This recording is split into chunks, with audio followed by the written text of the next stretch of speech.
Okay, this is the Affordable Housing Committee meeting of September 9th, 2020 at 7 o'clock. On the call are Steve Grathwall, Cindy Samarco, Nancy Lyons, Sheila Dravis, Helene Daly, Carrie Mackover, also our recording secretary, Gretchen Grothner, and a member of the public, Herb Lightcooler, representing Fairfield Senior Advocates. Did I miss anyone? Yes, you did. Okay. Joanne. Joanne's on the great. call. Okay, so Joanne Romano Cadanco has joined us as well, so we have a full house. I believe it is now 7:05. So, Mr. Chairman, take it away. I will note that I did not hear the voice of Jan Reber saying that he was in attendance as a member of the public. I'm disappointed. I will reach out to him and figure out what's going on, even though he's in Florida. I am as well. Let's start the meeting first. Again, because of the format that we are under because of COVID, I'd appreciate it if only the members of the committee speak up, ask questions, and if anybody, member of the public, has a question, to please email it to Mark and or to me, and we will address it either during the meeting or shortly thereafter. I would like to ask people to identify themselves. And I'm sorry, you would like who to identify themselves? When people are speaking. Yes. Sure. Thank you. Sure. Yes. And I will add also that if you're just listening, you might want to put your phone on mute in case you have a dog, a young child, or a spouse in the background that's making noise. Please keep that in mind.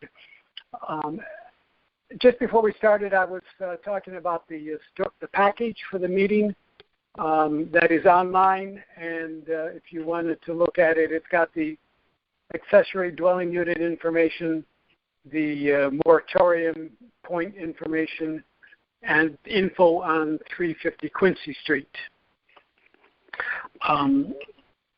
With that said, I'd like to note that this is, for me, it's sort of the first meeting of the year. I've been on sort of a school calendar since I was young, and so every September the year starts again. And Fairfield schools are in session. Not quite full yet, but they are in session. I hope everybody had a good holiday weekend, and you're ready for the fall, or the autumn, I should say. All right, first order of business is the minutes from the August 20th meeting. So I'd like to get a motion to get a... Yeah. I'd like to get a motion to move that they be approved. Yeah. A second? I second it, Nancy. Nancy, all right. Are there any comments, questions, corrections on the minutes? Okay. All in favor say aye. Aye. Aye. All opposed? Aye. Say nay. They are approved. Good. Okay.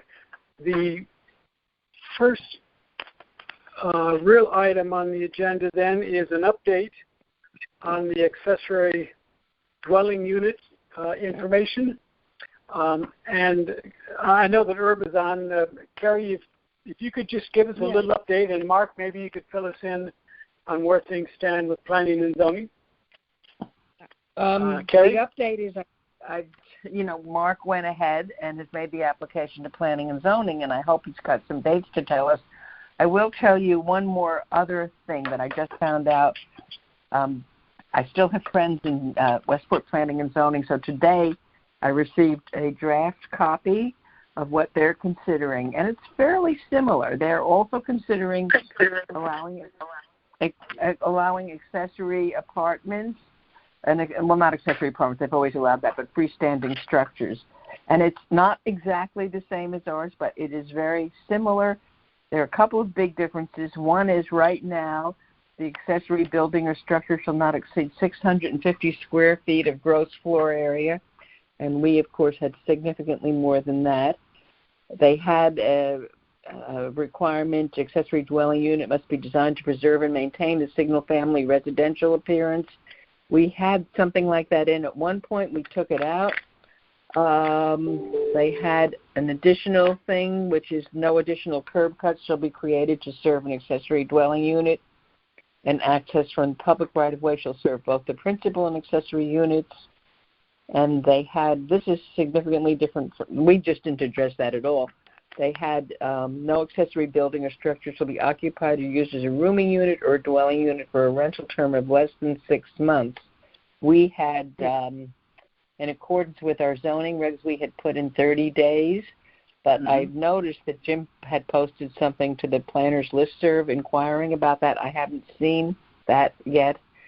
So that's the major differences, besides the fact that it's, written slightly differently. There we are. Good. I know that our regs are going to get tweaked in the public hearing or during the yes, I'm sure they will process. And I already can think of a couple of things that I might like to talk about. But Mark, can you tell us, are we on the calendar yet? Not well.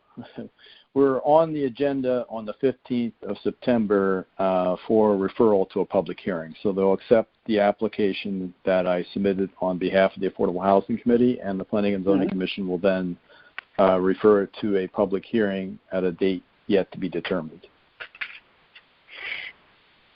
And any feel for their calendar? Are things really busy, kind of quiet? Elections coming up, My sense is that there is a window of opportunity here. They do have a few applications pending, but I believe that I don't anticipate any unusual delay in terms of scheduling this or putting it on the calendar, but I didn't talk to Jim about a specific date. I suspect he'll reach out and make sure that you and Carrie and myself are available on the dates in question. And Herb also. And Herb as well. Yeah. And do you think we ought to have somebody write a letter to the editor, like one of our members, or Operation Hope, or Fair Plan, or Senior Associates? I don't think it would hurt, but on the other hand, I think there is an education process, and that's part of the mission of the Affordable Housing Committee, to educate the public. I don't think that it would necessarily hurt, but I think it may be premature until we actually have something on the agenda. Yeah, and one thing I'll be doing is putting together some sort of presentation, probably similar to some of those that I did for Fairfield Senior Advocates, talking about our application and accessory dwelling units and the state of the nation as regards accessory dwelling units and other things. So I've got, a couple of months to get that done, but certainly we'll be starting it shortly. And what about the League of Women Voters? Has anybody talked with them? I haven't talked with them, no. I don't even know what they're doing this year.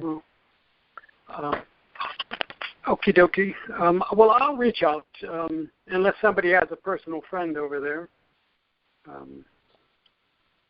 They had written a nice letter back in, more like a position paper, in 2005 or 2006, supporting several things that the Affordable Housing Task Force at that time was hoping to get accomplished, and they were very helpful. Okay, good to know. It's just a weird year. It's Cindy. Are they even having debates or anything like they had in the past? Because I had gone, maybe it was like last year, the year before, on behalf of the committee and submitted questions, which unfortunately were never asked. But I haven't heard anything about what they're doing for this election, if anything. Cindy, Joanne. we haven't heard anything as far as the candidates go. So, Joanne, they've not reached out to you to see when you're available or anything like that? Huh? No, absolutely nothing. Actually, I believe we're going to try and reach out to them and see what they're going to do. It's going to most likely be a virtual. Yeah, I've gotten nothing from them recently. You know, I get their emails most of the time, but I've gotten nothing that applies to like a brown bag lunch. I haven't gotten anything from my campaign or from the our committees or anything. So we're not sure what they're going to do. I'm just looking at their website, and I really don't see anything about coming up. Yeah. Sort of. Yeah. That's interesting because they did that. It was about this time I think it was last year or the year before that they had a debate and they had people submit questions. And I'm assuming that because of COVID, they've changed their policies. Yeah, they had debates at the high school, wasn't it?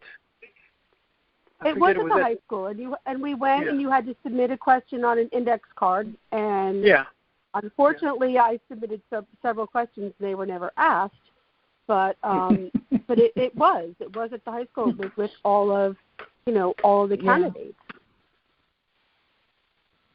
Okay. Yeah, the last thing if I hear anything, I'll let you all know, but we haven't heard a word yet. Okay. And I will reach out, as I had said. Okay, good. So, Mark, anything else? No, I will let the committee know as soon as we have a date scheduled. Yep. I'll work with you and Carrie on that, and then we'll go from there.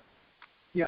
Mark, do you think one thing they'll do is like have a code review session just to get input from the departments on this? No. Okay. No, I don't think that. I mean, that's really a chance for departments to opine or provide comments with regard to development plans. I don't see the purpose of that. Okay.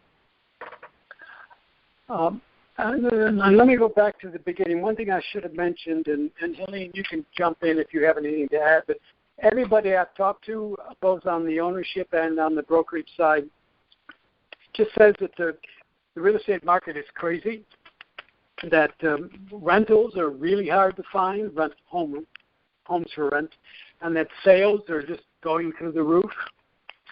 And I don't know, it's a blip in time. It maybe totally because of COVID, I don't know. But it's certainly going to affect real estate for the next 4, 5, 6 months. I don't know more than that, but it really is a completely different environment than it was a year ago. Yeah. Okay. Yeah. And so with that in mind, we'll go to the next topic, which is the Housing Trust Fund. And I know that it's been just a short period of time since Sheila and Nancy and Eileen met, but do you guys have any update other than the fact that you met? And Hi, Sheila, maybe you Sheila. want to jump in. Yeah. Yeah, I'll start and so we met last was it Monday or Tuesday? I think it was Tuesday. And we reviewed the pre-application and application to kind of get an idea of what how we wanted to present, and we decided that a pre-application was definitely worthwhile and would provide us with, a kind of a time saver, but also the opportunity for to get a feel for the project up front. So we left it with. We also reviewed the things that we went over a couple items that just to get a better idea of what kind of projects we might want to fund, what we didn't want to fund. We went over deed restrictions and funding amounts, just to get an idea of how each of us felt about, the structure. Because what's definitely necessary is transparency. So, and general guidelines, that fits into the general guidelines. An applicant will want to know what's before they even do a pre-application, what to expect. And that is perfectly acceptable and smart. So we left it that I would work on combining pre-application and application. We would all take a look at them to see if there were things in that we definitely wanted or didn't want. And I'm going to encompass an application kind of submittal instructions and the general guidelines too. Hopefully I can get to that this week. I looked at it last night. And hopefully we can meet again before October's meeting and possibly have something, maybe not a final draft, but something to look at. We'll see. I don't know. How do you all feel about it, Helene and Nancy? I think it would be good to give at least a week before the meeting so that everyone could digest it and get their thoughts together. Yeah, I agree with that. Sheila, so that we don't have to reinvent the wheel, I took a look around on the internet, and Massachusetts and California, and I think it was Minnesota, have experience with housing trust funds. Not directly applicable to Fairfield, but you might want to take a look and see what you can find to see if any of that stuff can be kind of cut and paste. Make it easier for what you guys. You did that? Okay. We did have other applications we're looking at. Great. Yep. Great. Yep. And it is helpful. And just so, as a point of reference for everybody, it's a very elaborate application and application process, but the state also has a housing trust fund program. And that is on the Department of Housing's website if anybody wants to take a look. Easy to find.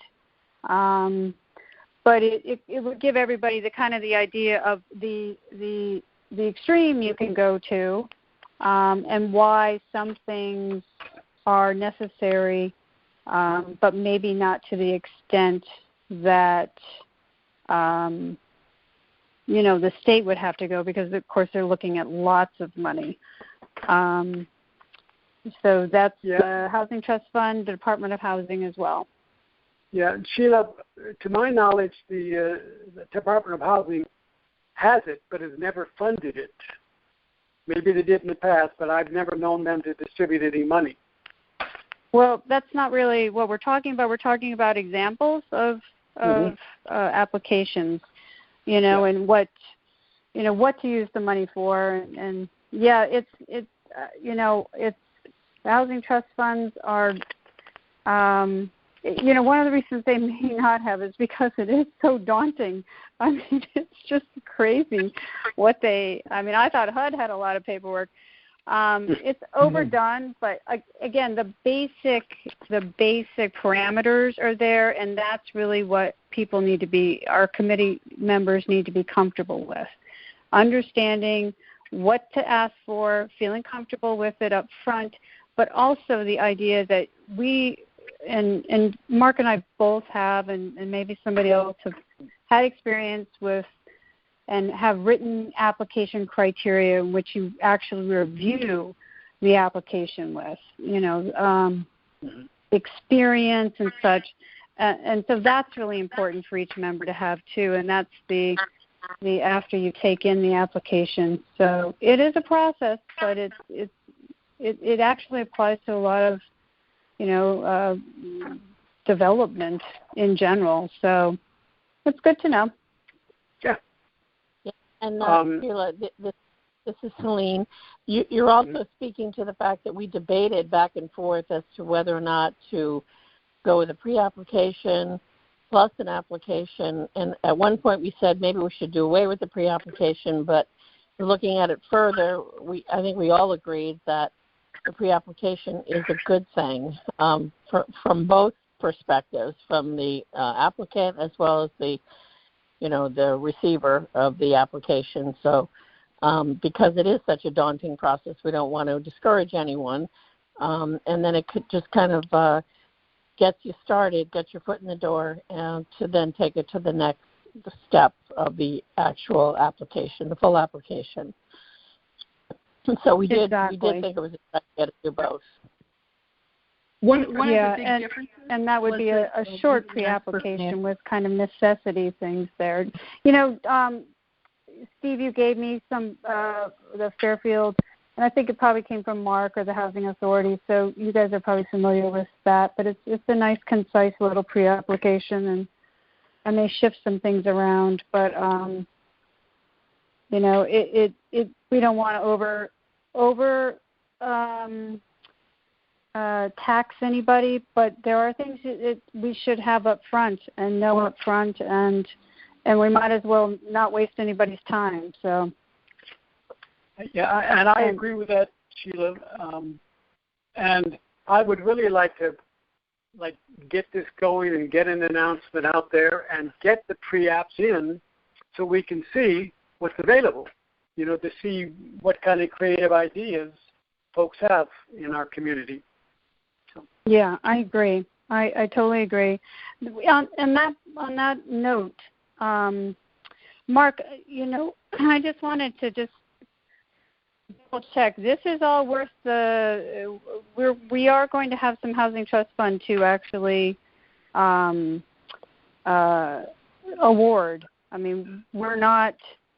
I'm trying to think ahead, and if we go through this whole process, and we just want to make sure there will be Housing Trust Funds to award. Is there anything that the RTM spoke to you about in January that we should be aware of at this point?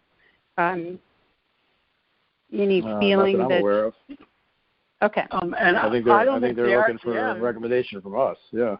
Yeah, they have no say in this at the moment. Right. From the statute that I saw, it's us to the Board of Selectmen and onward. And so. Mark, by the way, how much do we have at the moment available? Roughly closing in on $800,000, $798. Yeah.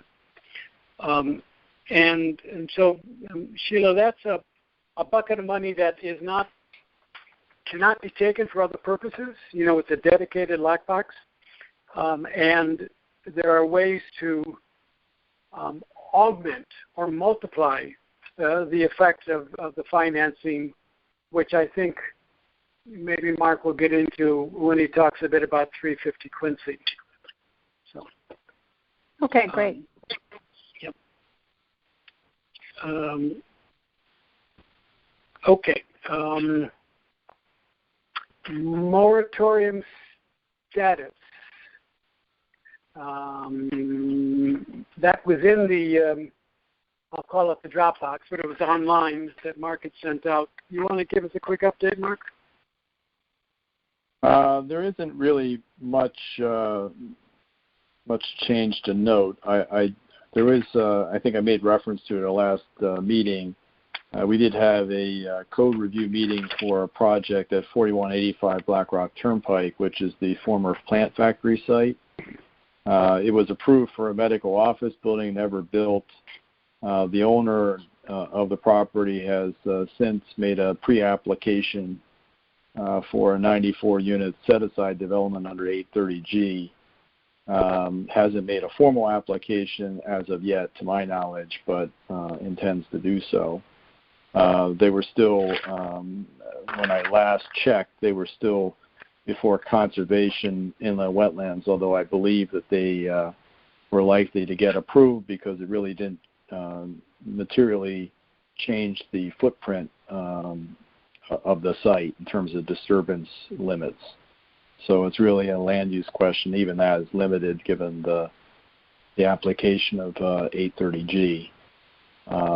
So the only other two projects of note, and again, I think I referenced at the last meeting, 131 Beach Road was continued. I believe that will be heard on the 15th. And 528 Black Rock Turnpike is also pending before TP&Z, two smaller 830G projects. So that's it. We haven't really changed in terms of the numbers at all. So that's I'm happy to answer any questions. Yeah, how many do we need? How many points? We're still about 100 points short. I'd like to have a little bit of a cushion because some of these points, as you know, are subject to the review and approval of the Department of Housing, and there's going to be obviously some difference of opinion, I think, as relates to some of the points assigned and whether projects get included or not. So it would be nice to have a little bit of cushion, but you can only count the points once the units are built and occupied. So that's the major issue we have right now. So we need about 435 or so, right? 433, yes.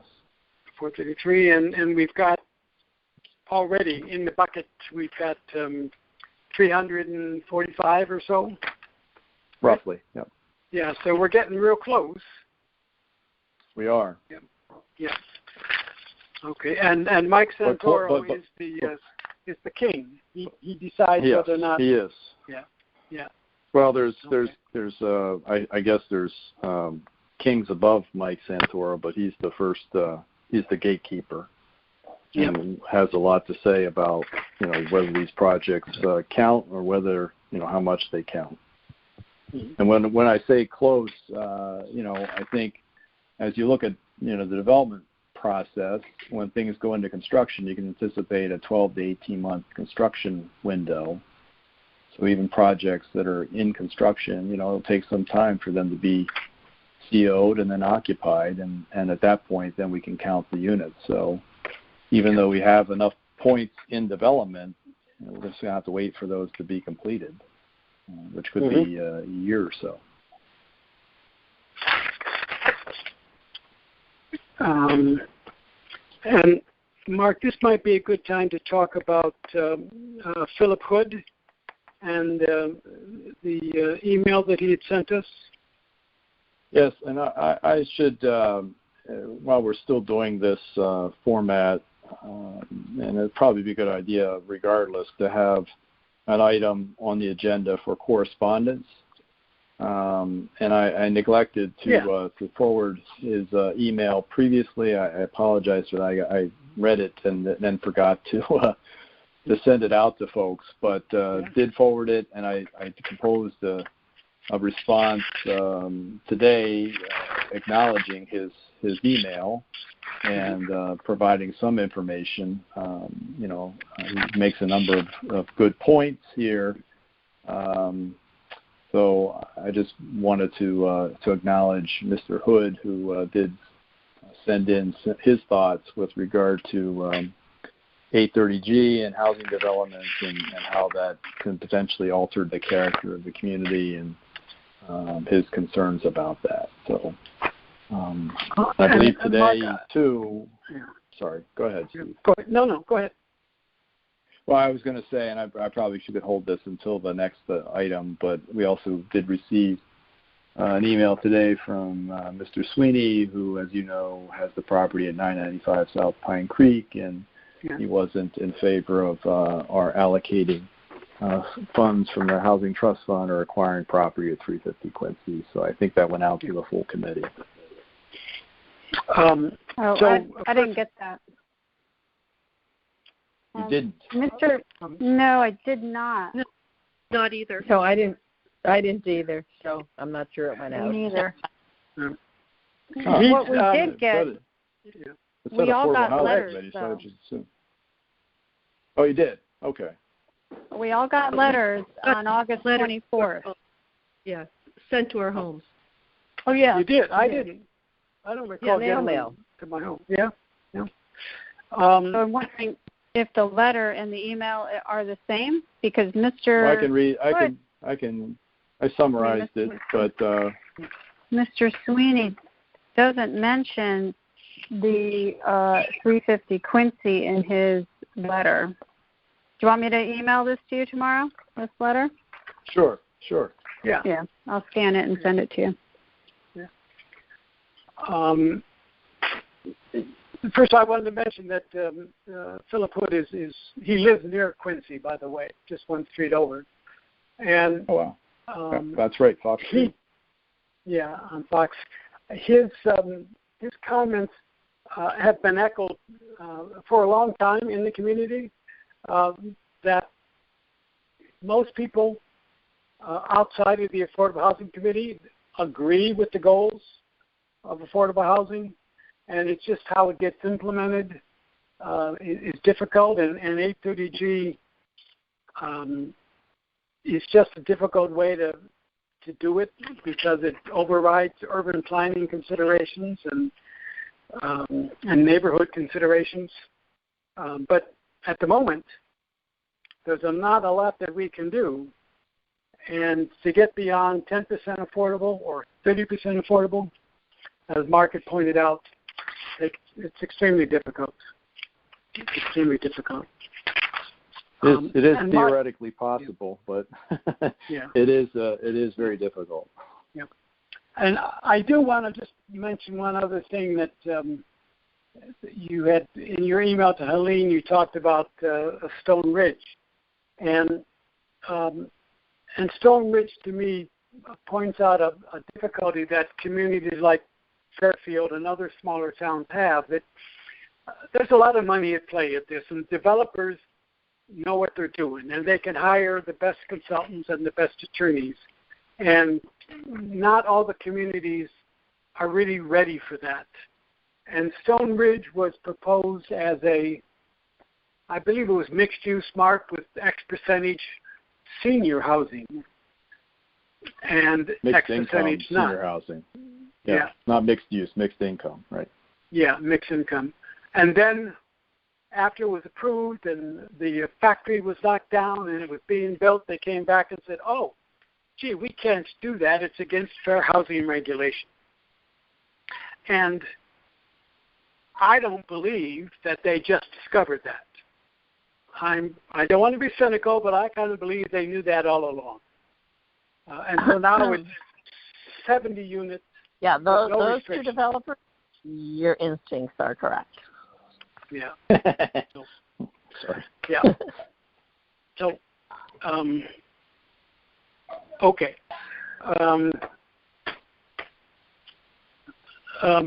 Let me now go to.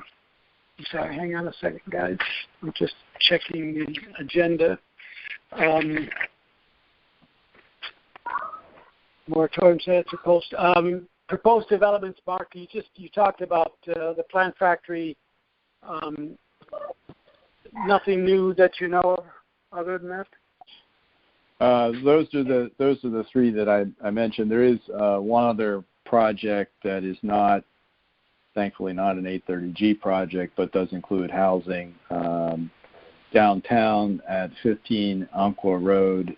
This is next to the community theater. It's property owned by Dr. Lee Forrest, and had gone through a code review to consider a proposed redevelopment of the property for mixed use with retail on the first floor and residential above, which would be subject to the inclusionary zoning requirements. The advice from the various departments, including planning and zoning, was that it's simply too big for the site, that he should trim it back a little bit, which make it a little easier to fit within the footprint that's being proposed. So I'm not sure whether he'll take that under advisement and make any changes, but I do know that it hasn't made the formal application yet, but we do anticipate that coming to the. How many apartments did this first go around? He had proposed 40 over retail on the first floor. So this goes from basically the theater property, which is obviously owned by Cleveland, to Donnelly Walk, and then all the way from Umpqua to Sanford Street. And the real, it's not so much the apartments themselves, but you obviously need to provide parking for that and for the retail, and it just is it seemed a bit much from the initial comments and a review of various departments. It's too bad they couldn't discuss things with the Sacred Heart and the community theater folks. We tried to put that.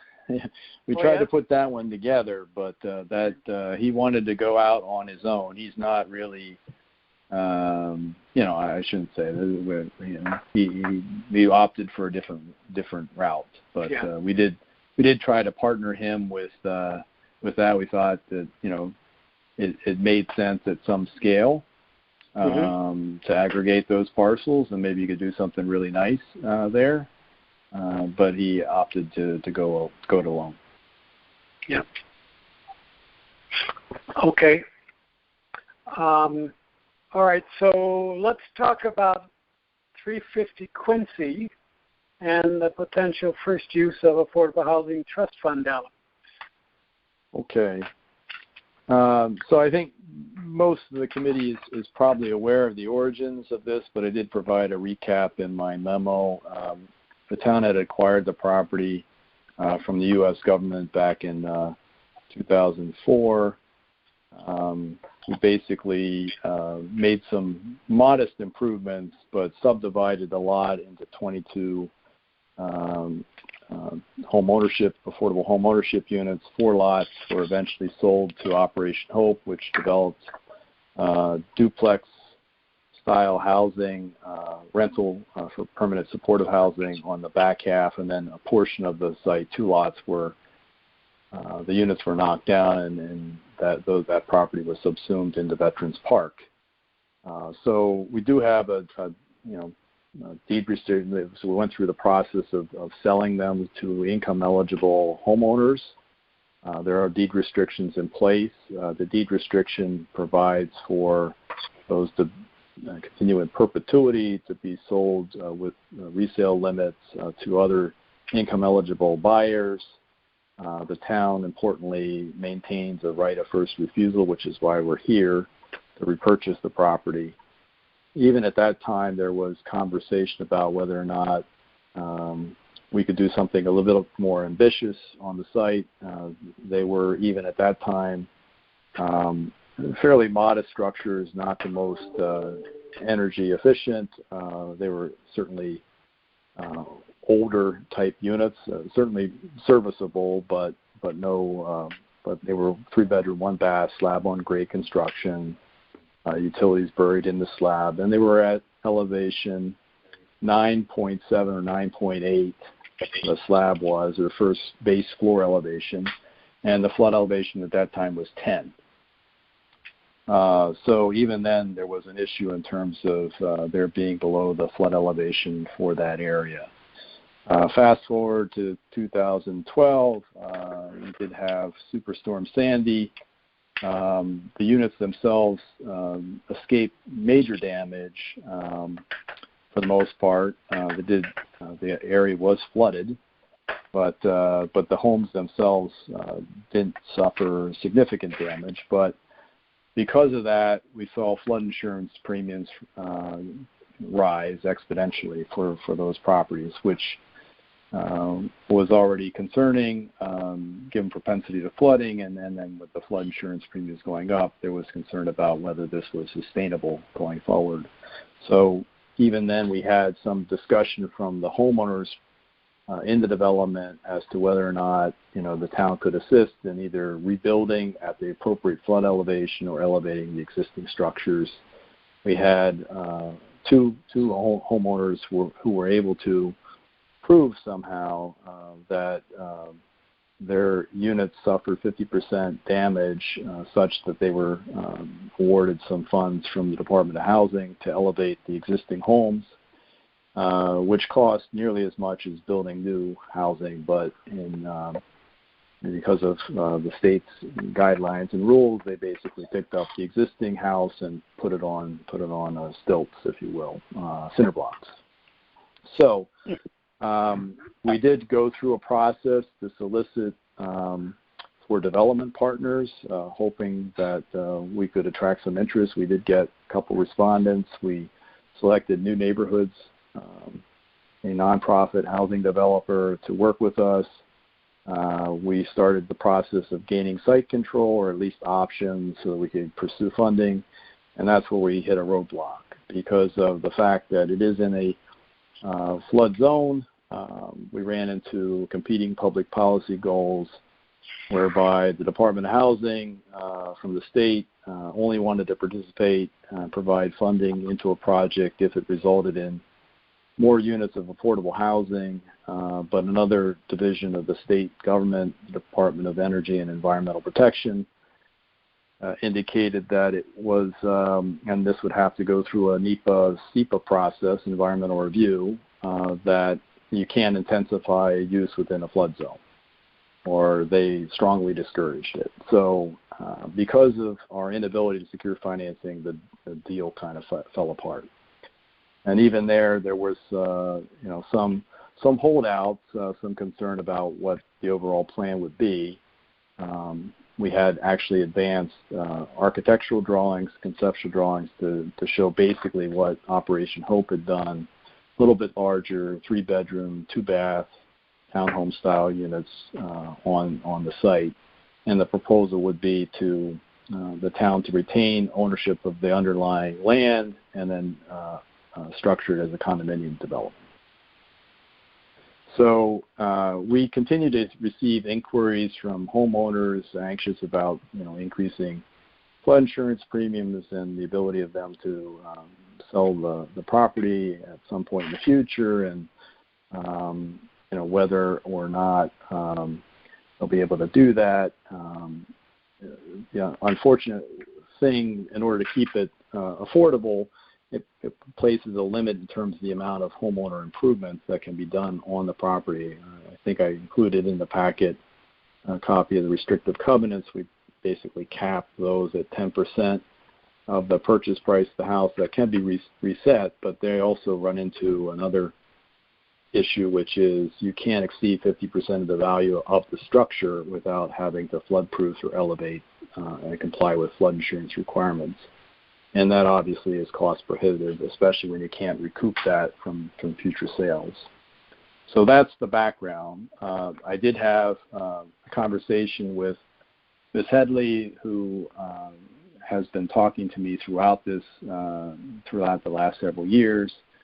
And she indicated she intended to relocate to Florida she's at that point in her life with her significant other. And I, at that time, expressed, well, if that's your intent, we would be very much interested in talking to you about the disposition of your property. So to make a long story short, that is what we're proposing to do, is exercise the option, repurchase 350 Quincy Street, which is a legally conforming duplex lot. So this is a 9,249 square foot lot in a Residence B zone.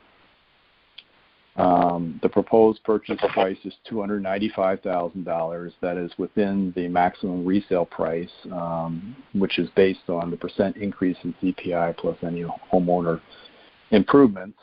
That calculation is $305. Because we didn't have a valid offer from another purchaser, I did go through the process of ordering an appraisal, which I had updated given the market conditions that Steve referenced earlier. And that appraisal, which was included in your packet, came in at $298. So again, I think this is consistent. The only issue is her timing of her move. She has some things to wrap up here locally, she had asked if she could be a holdover tenant post-closing. I didn't see an issue with that. We haven't worked out the exact terms of that, but that's similar to what we went through experience when we purchased the property originally from the U.S. government. We had holdover tenants, military dependents and their families that were in residence, and we maintained that property until they were restationed elsewhere. So that's the thought. We would propose to exercise the option, purchase the property for $295. We would ask you to consider allocating the money from the Housing Trust Fund with the intent that sales proceeds would replenish it at upon sale. Worst case scenario, if we're unable to assemble parcels and secure financing for the balance of the project, we would simply resell it with the existing restrictive covenants in place, and I feel pretty comfortable that we will be able to realize the $295 that we put to that we invested in the property. The purchase itself, the acquisition, is subject to the approval of the Board of Selectmen and RTM, and a referral to Planning and Zoning under 824. And as Steve mentioned earlier, the proposed use of Housing Trust Fund monies for that purpose is subject to your review and recommendation and the approval of the Board of Selectmen. So I'll stop there and answer questions. I will again reference the fact that I did get a note from Mr. Sweeney that says he's in opposition to this, to the use of housing trust funds for that purpose. So, questions? Well, I guess you could get that application done pretty fast. Well, hopefully, uses of the town may not be subject to a formal application process, but I'll leave that to your judgment. And what was the nature of Mr. Sweeney's objections? I think it's I don't want to put too much into it, but I think it's curious. I think it's mainly because we're not inclined to purchase his property at 995 South Pine Creek. And I indicated to him at the time that not only there are wetlands on the site, there are environmental remediation concerns within the flood zone, and we found before that in terms of trying to get federal or state grants for this purpose, it's difficult given their goal of not intensifying a use within a flood zone. So I think he's would prefer that we purchase his lot and use the Housing Trust Fund purposes of monies for that purpose. Mark, this is Carrie. I noticed that she's going to pay rent once she moves because she's going to be staying there up to 15 months, but no rent amount was specified. And I was just curious about that and whether the rent would be enough to... We haven't reached a formal agreement such that I have the first Selectwoman's approval on it, but we've talked about $1,500 a month, which I thought was reasonable. That should... part of my thinking in that is looking at the fair market rent for the town. It is higher than that for a 3-bedroom unit. I did provide a little bit of a discount, but the $1,500 should be sufficient to cover carrying costs if we were to float a note. So I think Steve mentioned earlier, possible ways in which we could leverage the Housing Trust Fund for these types of purposes. And my thought was, we can certainly, when we get to the point of acquiring additional properties and seeking funds for development purposes, go the conventional route and seek financing through conventional lenders, banks, and otherwise. But, the town does have borrowing authority, and we can borrow money at cheaper rates than we can get from a conventional lender. One thought would be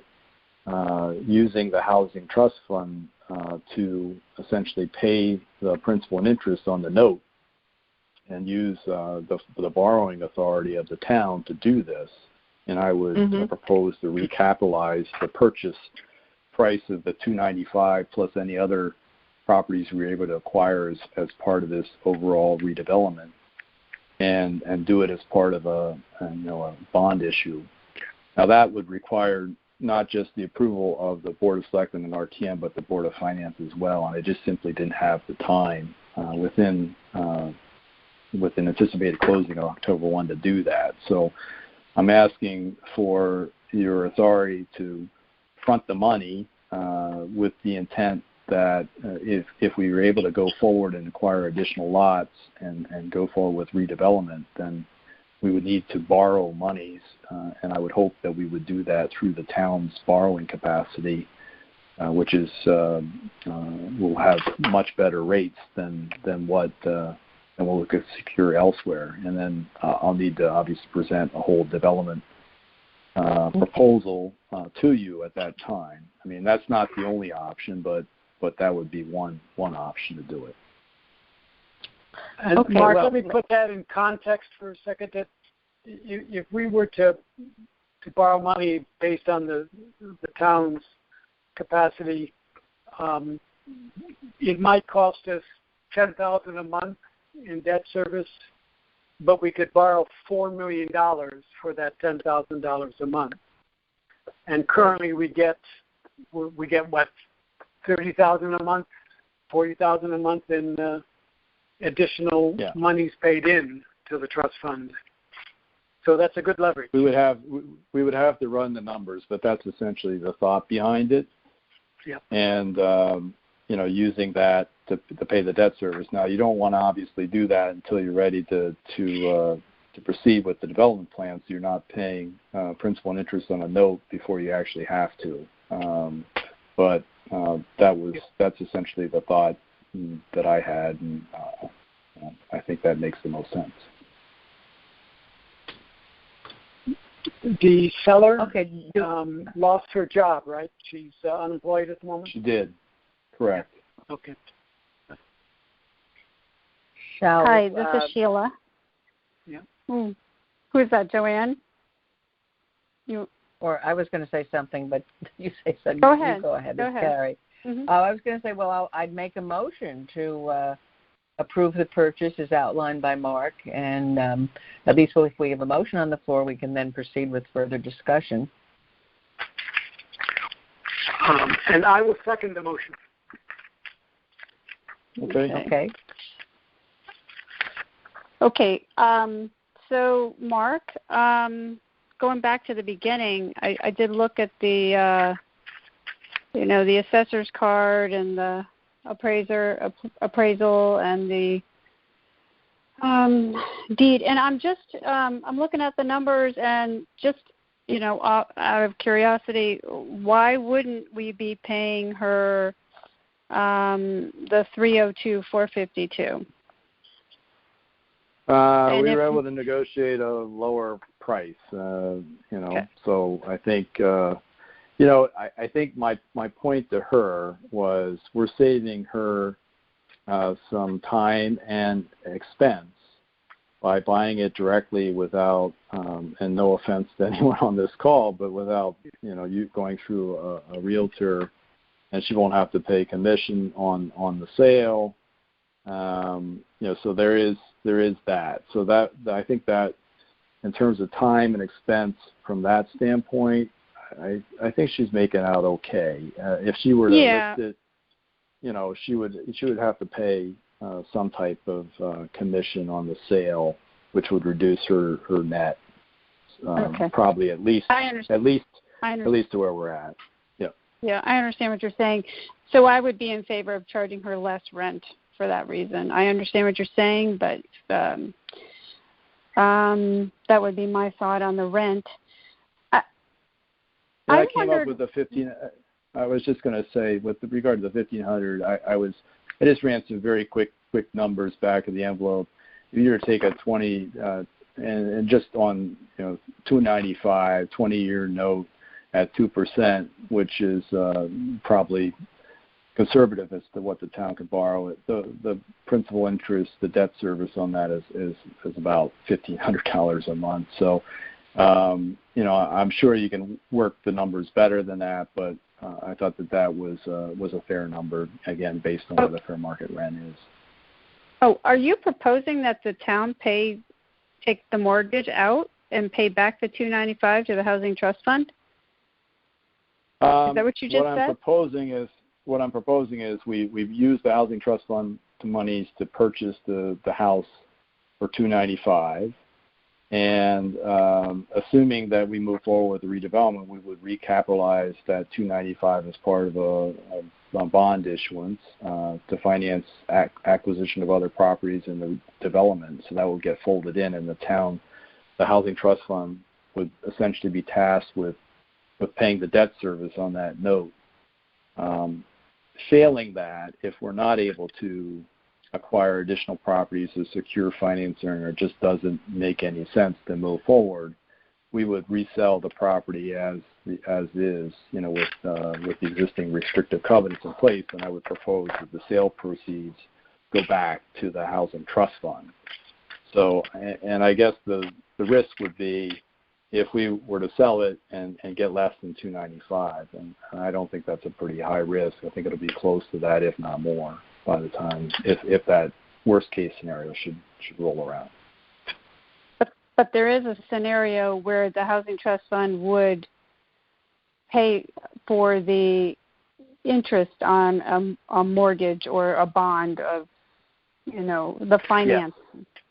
Yeah, that's not before you today because I don't have a bond authorization pending, nor will I have the time to do that. I understand. So, yeah. Well, that's how much could that have?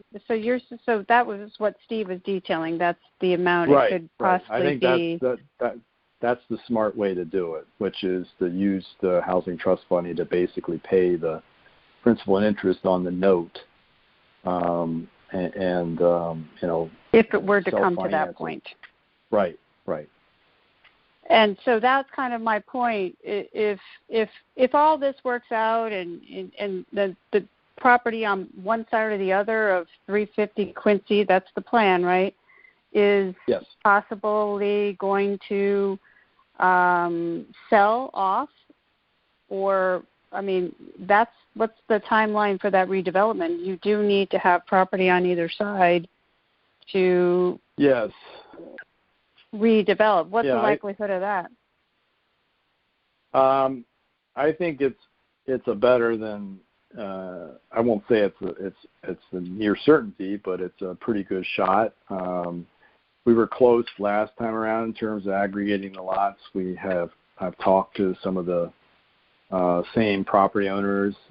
This is essentially a test case to see if there's appetite to do this. If there is, then I would anticipate coming back before you at some point with a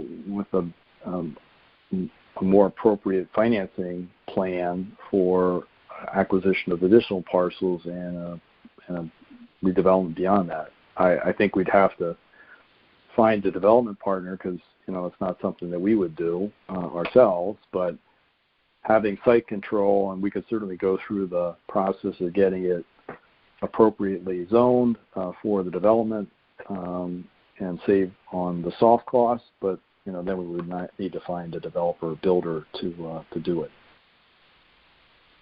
Yeah, and so if that part redevelopment doesn't happen, in creating I assume a duplex that's elevated, are there any the idea that you might sell it if it's not been elevated yet seems I'm not crazy about it either. I'm not crazy about it either, but it's certainly people have been managing. I just think at some point it will not be sustainable because there's a cost to obviously not only insuring the structure but also providing flood insurance, and that tends to undermine the affordability of it. So I do think at some point we will need to look at this more carefully. It may not be next year, 10 years from now, but at some point, I think we'll be back dealing with this. I just hope that I think we should give it a shot. I think we're further along, and part of the reason we weren't able to do it last time was we didn't have a financing mechanism. There was no housing trust fund to backstop this. So, we were looking for state and federal grants, and that's where we hit a roadblock. Yeah, I hear you. I agree. I mean, I think it's a good opportunity, mostly because it sounds like the owner it's a good property. The pictures on the appraisal are new, and I think it's the right thing to do. I would say one other thing.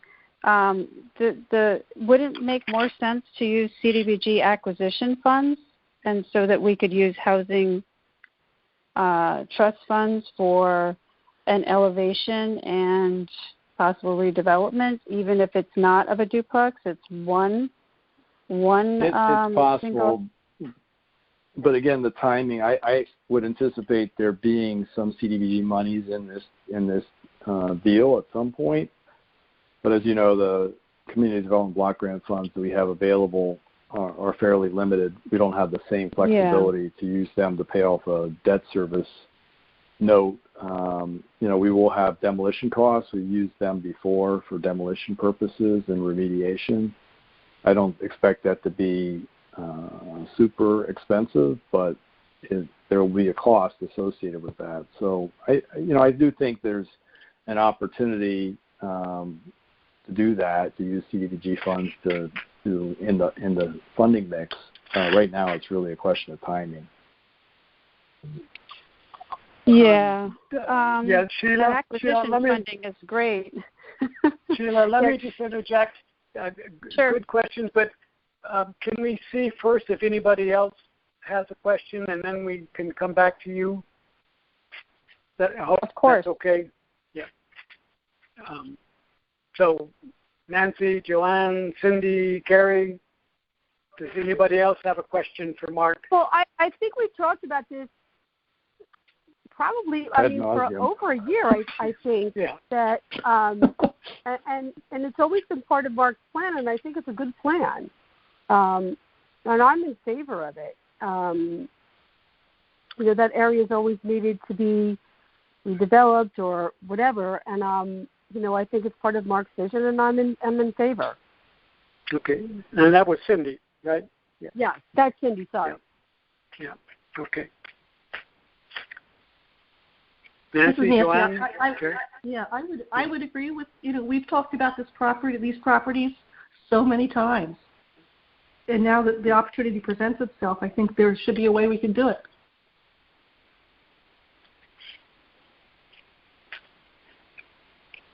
Okay, Joanne, Helene, and if not, then Sheila, if you have any additional questions.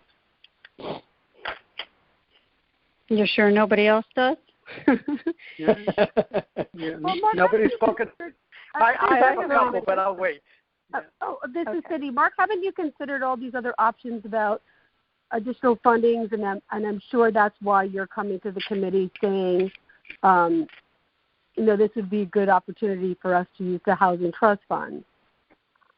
Yeah, I think Sheila raises a good point. I do think that CDBG is going to be in the funding mix here. I mean, we have additional acquisition targets. There is a process that Sheila's familiar with to amend the plan to provide funding for that, and in this case, it may mean taking monies away from other projects at the present time, but I do anticipate using CDBG monies to help offset some of the costs associated with this project. So it just at this point, it's more of a timing question more than anything else, and it's a simple process to go through to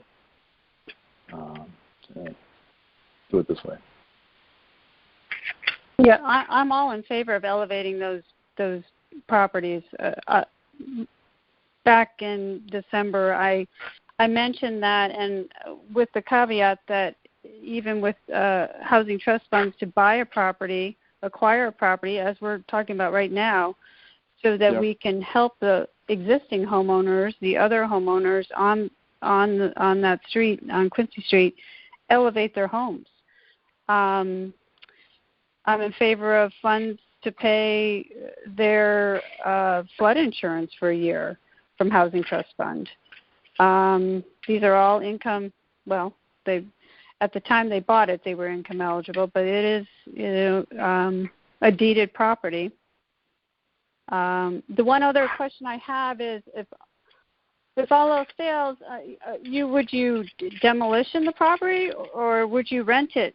I mean, is there any future idea that maybe we should know now that Operation Hope might be using the property? I haven't talked to them about that. I don't think. I guess my thought would be if there is a chance that it might take us more time than what we anticipate to assemble parcels. We're trying to work with willing homeowners. We're not going to be taking property from anyone. So when people are willing and able to sell and move on, and I believe there are some that are in that category, to do that sooner rather than later, we would work with them to acquire their property and put it into the development mix. But should it take longer than we anticipate, more than a year to assemble parcels, and we still think that, but we think it's likely, I suppose, it wouldn't hurt to figure out a way to get some income from the property to rent it out. We're not in that business long term. This is an unusual circumstance where you have a holdover tenant that's living there currently. But if that's one possibility, I would say, as long as it was realistic to do a redevelopment sometime in the future, we may want to do that to keep it in the town's ownership and control. And maybe some of that money coming back to the Housing Trust Fund as a rent on a short term. Yeah, I would insist. Yeah, if we're financing it, I think the any rent proceeds and sale proceeds would come back to the Housing Trust Fund. Okay, well, it sounds great to me. I would can I just ask a question? Go ahead. Yeah. It's Joanne. Yeah, Joanne. The house, the way it is, it's habitable and it's up to code and everything, and no refurbishing needs to be done. Yes, it is. I haven't done a full inspection of the property, but it's currently occupied by the homeowner. She's made some improvements to the property, which we have on file. So, I think it's in good condition.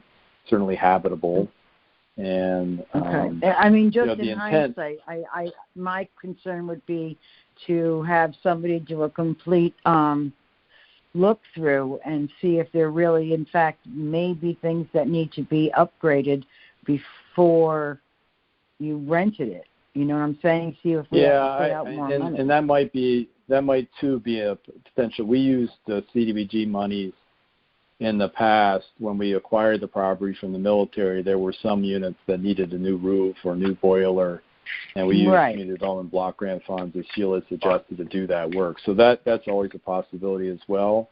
I think this unit's in pretty good shape. I do want to note that the plan would be to redevelop the property. We find it a little bit more economical to tear down the existing unit and build new at the correct flood elevation, which will be fully, code compliant, energy efficient, and with modern amenities associated with it, with a garage underneath, rather than picking up the existing 1957 vintage house and putting it up on cinder blocks. I just don't think that was a wise use of money, but. I was just curious because I hate to get into a situation where you pay for this and then find out afterwards that so many different pieces of the property need to be upgraded. Right. you know, it will all need and to therefore spending more money. What? Well, I'm sorry. What? We don't anticipate that. And again, the plan would be to tear down once the homeowner, the holdover tenant, she's moved on, relocated. Our plan would be, assuming we're able to acquire additional properties and tear it down and build new. Okay. So can we there's call my question? So just to make sure, I want to make sure what we're doing here is recommending the purchase of 350 Quincy Street and allocating $295 from the Housing Trust Fund for the purchase. That's that okay? Yes. This is Cindy. I completely agree with it. So Mark, I agree. Well, I'm second. I agree with it. This is Steve. But we discussed a lot of things, and all of those things kind of go into my agreement, and I don't quite know how to express it. I don't. I'm not quite so comfortable with $295,000 just sitting there in perpetuity. That's all, unless there's one or two or three options to get out, and we've discussed those options. So with that said, I'm in agreement. Okay.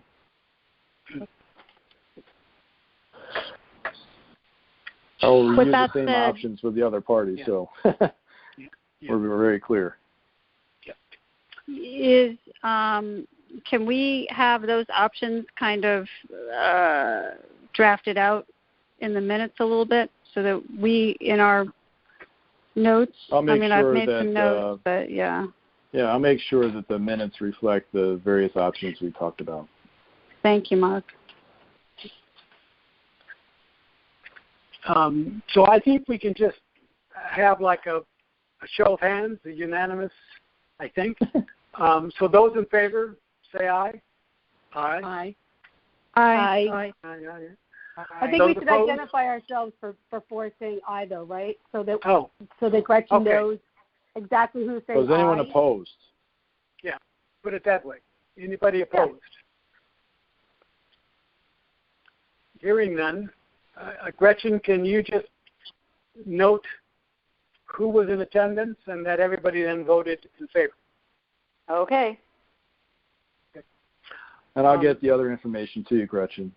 Okay, thank you. Yeah, and Mark, let me just mention a couple of other things. One is that if we had the entire site, 350 Quincy is right where Millard Street would have gone through the Jarvis Court.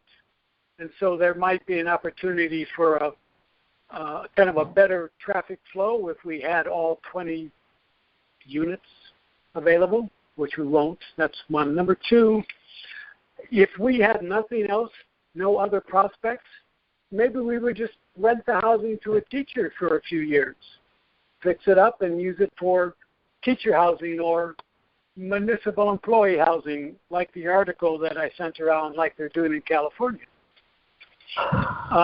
And thirdly, the DECD HUD restriction on money in flood zones, they can waive that whenever they want, and they just didn't want to. And I don't believe anybody at Jarvis would be in danger of drowning. How far are we? That's probably 1.5 miles from the Sound. And so at some point, you and I should talk to David Corris, since he used to run the flood program, and see if we can take another bite at the apple. I'm always game, but I can tell you we tried that route several times to no avail. I know. Better to light a candle than curse the darkness. Yep. Okay. Let me bring you up to date. I had a conversation with Ron Friedson from Westport, and he had submitted an idea. He's got 2 parcels of land. We briefly talked about it last week, 56 Shoreham Terrace and 173 Samp Mortar. And when I spoke to him, he was remarkably flexible and open and willing to talk about things, a number of units for sale, for rent, affordable housing. In Westport, and Carrie, you may know this, they have workforce housing, which is rented slightly above the affordable limits, but below the market limits. And I liked his attitude. I don't quite so much like the Sap Mortar site, but Shoreham, I think maybe something could be done. And I like the fact that he came to us, to the town, to the Affordable Housing Committee, before he just went on his way, like most developers do. The sites are small for what he had in mind. They're in the A zone. They don't quite allow the number of square feet that he wanted. They're both currently single family, and he wanted to do 2 or 3 units. But I would like to continue the conversation with him. We can't continue too long because then he'll just go on his own. But again, he seemed open and flexible, and especially the Shoreham Terrace, I could see 2 units there would fit in perfectly well with that neighborhood. Swamp Mortar, it's a pretty steep slope, and he wanted to keep the existing house as is. But the existing house, you can get to it from a different street.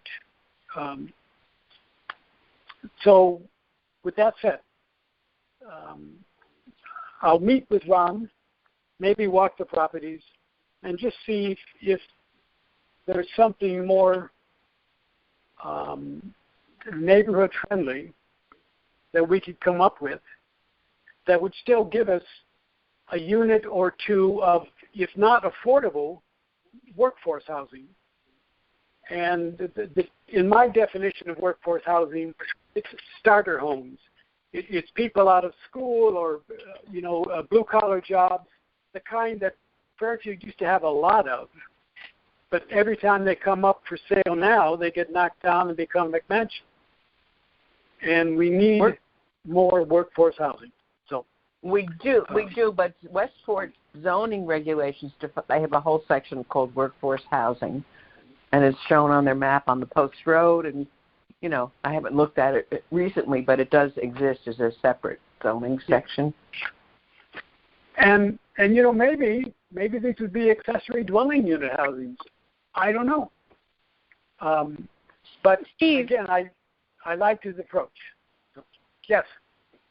Hi, it's Sheila. Yeah. I'm a little, I don't know if I missed something, but if you're having conversations with, say this owner who presented you with those 2 properties, we don't really know what he's proposing. Is he asking for money to buy the properties and for us to sell them and have them redeveloped? Does he want to redevelop them? Can you fill in the blanks a little bit? And I do think he sent an email to the full committee a month or so ago. He would want to, initially, his idea was rental. He would like to build or renovate and rent them out and maintain ownership. He's not opposed to, as I said, selling or kind of minimizing the structures. He hasn't asked for any money. He talked about, maybe 830G stuff, but he didn't.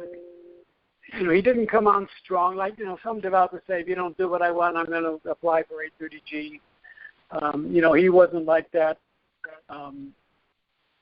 And he was just, he owns these kind of properties. He's got this stuff. And he sent an email on the 14th of August. So I'll recirculate it. I'll look for it. I might not have read the whole way through, but I think the answer to your question, Sheila, was that he owns the properties currently, so at least that part. Yes. And yes, he's not asking for money. He's just asking for advice? Not advice, support. Yeah, I didn't think so. Because what he wants to do does not meet zoning. And he would need to have support to get it approved. I see. He could maybe get him approved on his own through 830G, but he wasn't pushing that. He was just looking for a way to increase the square footage, get another unit or two, and he's willing to trade affordable and workforce housing in order to do that. Well, you're not a magician. Maybe there's another way to help him out that might change his mind about looking for a variance, because nobody wants a variance. I mean, nobody wants somebody to build out to the property line, whether it's 20 units or a single family home. I grew up at the beach, and I'm not too happy about all the McMansions. Because they're not affordable. They're not affordable. If the town isn't proactive, like they've been in so many instances, the Commerce Drive charrette that they did, the TOD regulations, the inclusionary zoning, if we don't take steps to kind of frame in how development is going to happen, it'll just happen. I'm talking about compromise, not negotiate. He may not get a variance or that type of building, but funding is something he could look for from us. So my idea is just to continue the conversation. Might not go anywhere, but maybe, as I said, maybe we end up with an accessory dwelling unit. Maybe we end up with 2 units. Maybe we don't go anywhere. But for example, the Shoreham house is right in the middle of the street, and as you go to the bottom of the hill towards the water, there's a new house being built, which I would consider a nice new McMansion. And it's not the lot is not any really bigger. It's just that the house is bigger because you're able to build more. And that's a single family. That's wetlands back there too, isn't it? Yeah. This one is right on the water, and so I would think there's wetlands there. Yeah, my mother probably was there. A knockdown. It probably was a knockdown, and then they're rebuilding because that's what happens. No, it was an empty lot. It was sold as an empty lot. Really? It was?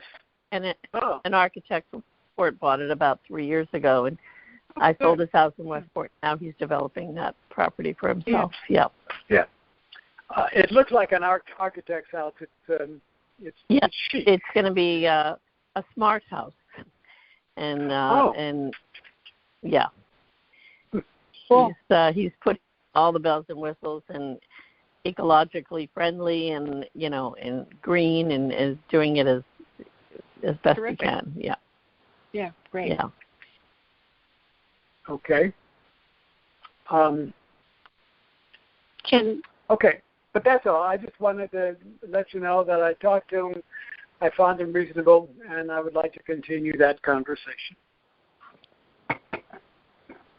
I think that's great. I think if you can persuade him into making it affordable for a little bit of for HTF application for funding, that'd be even better.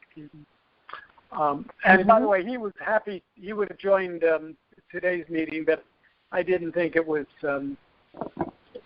we didn't need it at this time. So that's all. So I'll continue that conversation. New business. Do we have any new business? This is Helene. I'm just curious as to everyone's opinion, because at one time we talked about assisting Operation Hope for the property. Can't think of the name of the street over by Home Depot.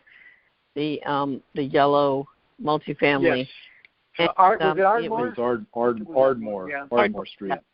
Yeah, which has just recently sold. But there are a number of other multifamilies in town. I'm just looking at one in particular on Black Rock Turnpike, which is right on kind of a busy thoroughfare there. And for $549, it's actually a mixed use with commercial on the first floor, two units on the second floor already rented. The first floor could also be made back into 2 units. That's 4 units right there. I mean, are we still interested in working with Operation Hope and doing something? Well, I think we're interested in first preserving or increasing affordable housing, and then working with good providers like Operation Hope. So yes, as Mark said. Mm-hmm. Yeah, thank you. Thank you for sharing Steve. those listings, Celine. Thank you. Yeah, and actually I just emailed this to you too, Mark. $549 is the list price, but it's been on for 78 days. I'm sure that's. I think I know that one. Yep. Yeah. Sheila does too, I'm sure. Yes, I do. Yes, I keep thinking it would make a really great coffee shop with apartments above it. Except for the traffic. Yeah. Which we're going to fix, right, Mark? I have a whole we're other. working on it. Yeah. We can have that meeting. conversation. That's not an affordable housing conversation, though. Are you all talking about that EDC at all? On Black Rock Turnpike, we're trying to get some money for the next phase of that to go into actual design. Okay. Yeah. I've been meaning to stop in. Hey, Steve, I don't know if this is new business. It's new business to me. I don't know. This letter from Mr. Sweeney, so what's the gist of this? He wanted money from the affordable housing, the housing trust fund he wanted to sell the property. Is that what his proposal was? Yeah, I think I was the last person in town to hear from him. He's, I think, reached out to everybody else in town. He's been trying to sell the property for a number of years, and I had either misread a post. Somebody had seen something on Facebook that appeared for him to have said that he was willing to sell it or donate it, sell at a low number or donate it if it was for municipal employees. And so I said, hey, that sounds good. So I reached out to him, and Mark said everybody else has talked to him, but once I talked to him, he said, no, it's not a donation. And if it's not a donation, it's got lots of complications. Environmental, wetlands, odd shape. I just didn't see that it fit. It wasn't worth the time and effort. Did you get this letter? Do you? I'll scan it and make sure you get it. You're included on the email. Did you get a letter from him on August 24th? I don't believe I did. I was just looking for one. Steve, I think I scanned it to you. Okay. It came in the mail. It was not, it was not on the internet. Yeah. I've gotten numerous correspondence from him, and at this point, I don't have anything more I can add. It's becoming almost borderline harassment. It's like every day something new he's sending stuff. So I don't I don't know what else I can provide him, really. Yeah. I have to do other things. Yeah, no, I understand. I just want you guys to have this, if you haven't seen it. He itemizes a bunch of information here. So I think just for record's sake, you might want to have it. I've already scanned. I've got a whole folder full of it. As soon as I got it. So he should have a copy of it. Did you send it to Mark, Cindy? No, I sent it to Steve because it specifically spoke about what Steve had said, so that I sent it directly to Steve. You did? Okay, Mark doesn't have it, so would you mind just sending it to Mark then, since you already do that? Yeah. I didn't think I had it either. I sent it from my I think I sent it from my work email. Yes. All right. Yes. You're right. I got it now. You're right. Yep. And I think it's good, Cindy, that he's sent it to you as the vice chair. Since I've spoken to him enough over the last several months. Yeah, I got the feeling that he sent it to everyone except for you. So that's why when I got it, I said I think this is something that you should, see. So then I sent it right over to you. Yeah. This is what. Let me just read this one sentence. He says. So, a few facts that maybe you and the committee do not know, and I feel that Chairman Grothwald and Economic Director Mark Barnhart did not forward copies of my project manual to you and the committee. So, I think he's losing trust in Mark and I. So. Yeah, maybe you can, since you're on that email right now, maybe you could just forward that on to Mark. If not, I could, forward it from my office, but...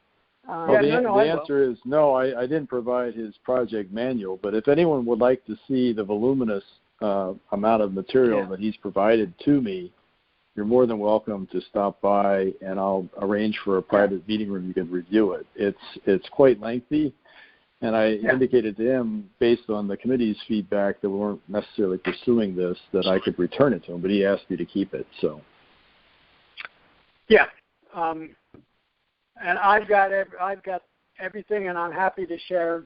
But I just didn't think that it was worth people's time to go through it if it wasn't really a viable project. And it was my determination that it wasn't. I think we've gotten a bunch of stuff about that, and it is kind of an awkward piece of property. It's very awkward.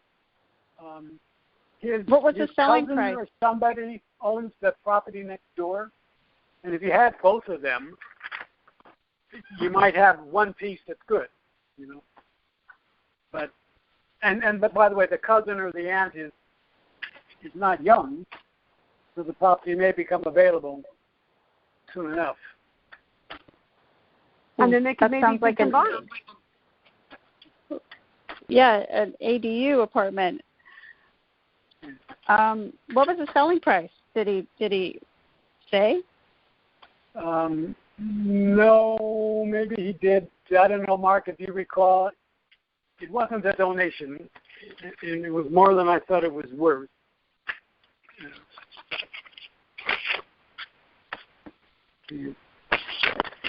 So I do not recall if there was a specific asking price or not. Yeah, it doesn't say in his letter. Yeah. But, he does mention in number 9 that it's perfect for a granny flat. Yeah. Yeah. But if you look through his letter and the attachments, that basically covers everything that was in his more detailed book. But as Mark said, he's got a copy, I've got a copy. I'm happy to make it available. Thank you. That's enough for me, but I just keep getting the feeling that people are coming to us and looking for us to be developers. Am I wrong here? I mean, we're not trying to be developers. We can help people develop their own properties if they own them, if they have title to them, but we're not looking to buy, except in the case of, very, very specific, unique case on Quincy Street, where the town already owns the land. You know, this was a whole deal from the get-go with the Navy. It's completely different, but we're not looking to develop property. So, Sheila, this is Cindy. I completely agree with you, and I think that's kind of, you know, a little bit of a sticky situation. I mean, I don't think we should be managing something or doing something that's beyond our capability. I mean, as an advisory committee, I don't know how much authority we actually have to do things. I mean, I think that's kind of questionable. So to be a developer, I think that's beyond our realm.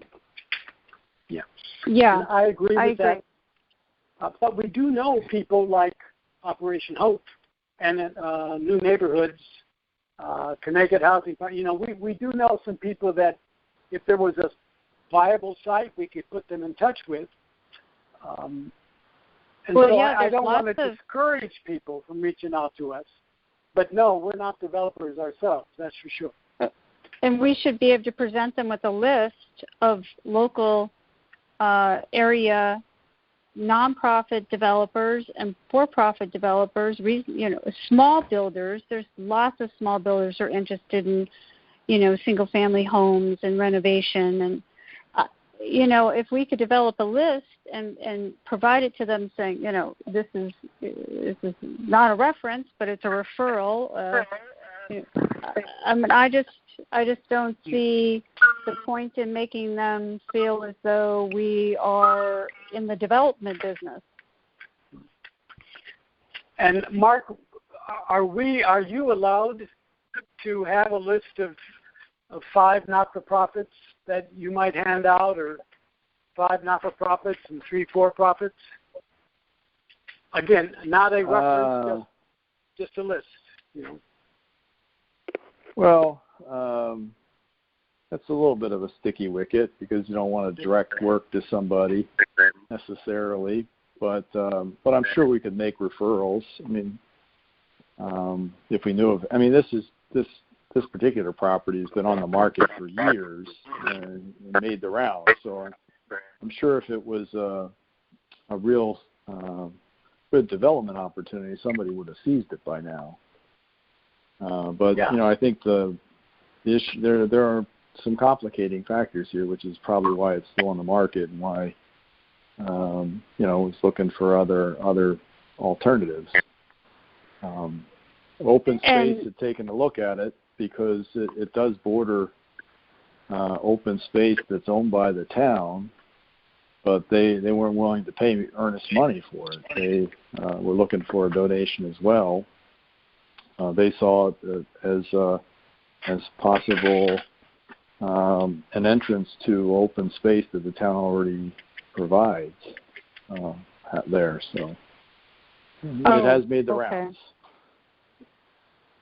Well, I guess if he wanted to come in and request through application money to renovate the home in return for affordability, you know, that would be an option that you know makes sense to me. To your point, Sheila, it's an empty lot, so it's a development site, if you will. Somebody would have to build something on it, and I agree with you. I don't think it's really that's not really the business that we're in. I mean, there are a couple situations limited where we have some involvement, like the Navy housing site, but that's not our preference. We're not developers. We would partner with somebody to do that.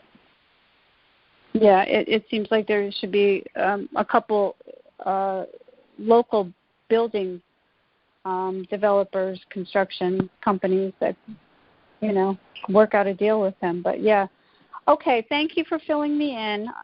I just thought that this was an awful big letter to be. And, by the way, it went to all the state reps. Good. Oh. Yeah, you should. I really hope he does. I really hope that he does find a buyer at some point for his property. That property's been on the market. I think I had brought it up to the committee how many years ago it's been on. Yeah, it's been on the market. That's right. Years. It's like 4 or 5 years. Yeah. I think longer. Yeah. 2003. Geez, he's got to be losing money at this point. I'm sorry, 1999. Take it back, 99. Oh, wow. Wow, that's 21 years. Yeah, I think That was he got it canceled. handed down, so he got it for nothing, I believe, in the state situation. I could be wrong. Well, it would be great to get some, tax revenue and have somebody develop it, because that's what development does. It does increase the tax revenue, no matter what we think of them. Yep. It's better than obsolete buildings and properties sitting there that, by the way, are not energy efficient, such as the two that are downtown, that, by the way, increase, foot traffic for our local businesses that are going to desperately need it, if not already. That's how I feel about developing the downtown. I'm okay with it. It looks better, too. Yeah. Okay. So any other new business? If not, I will note that our next meeting is October 14th. Somebody help me with this. I don't have my notes in front of me. Mark, you should know this. Come on. Our next meeting is the second Wednesday of the month. It says the 14th. October 14th. All right. Yes, good. it is. I was right about October 14th. Okay. Good. So thank you all. I'll call the meeting closed at 8:46. And have a good evening, and we'll see you guys in a month. See you then. Thank you all. Bye-bye. Thank you. Bye. Good night. Good night. Good night. Bye-bye.